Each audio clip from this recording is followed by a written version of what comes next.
Bonjour et bienvenue. Voici la lecture d'un texte qui se nomme Fleurs, au pluriel, écrit le 20 octobre 2022. Dans la rosée scintillante des matins de fraîcheur, pourraient se lire toutes les informations descendues durant la nuit. Oui, mémoire de l'eau oblige, les gouttelettes tout imprégnées des senteurs florales le sont aussi des parfums d'un invisible qui propage la connaissance par des voies inusitées, à découvrir pourtant comme autant de canaux de transmission diffusant au gré des fleurs ce que nous devrions connaître.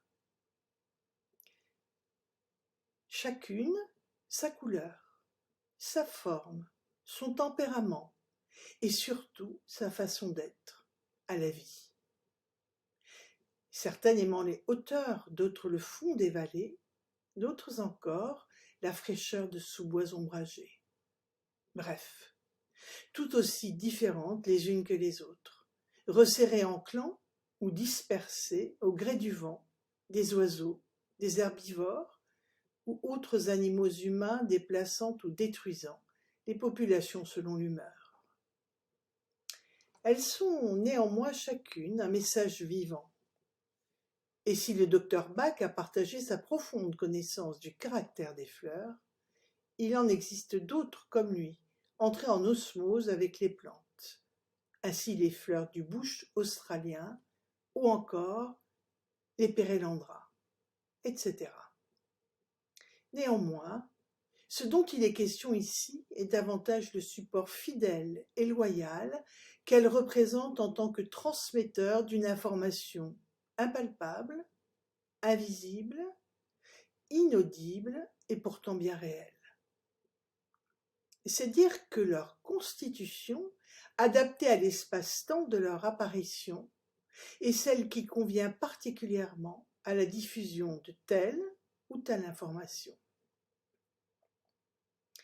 Elle s'offre simplement comme vecteur de ce qui est plus grand, dans une disponibilité absolue aux ondes et courants qui les traversent et se dépose délicatement sur leur corolle frêle, ou solide d'ailleurs, afin de partager un invisible auquel la grande majorité des passants ne sera pas sensible, pas plus d'ailleurs qu'elle ne prendra la mesure du vivant au sein duquel elle vit sous toutes ses formes.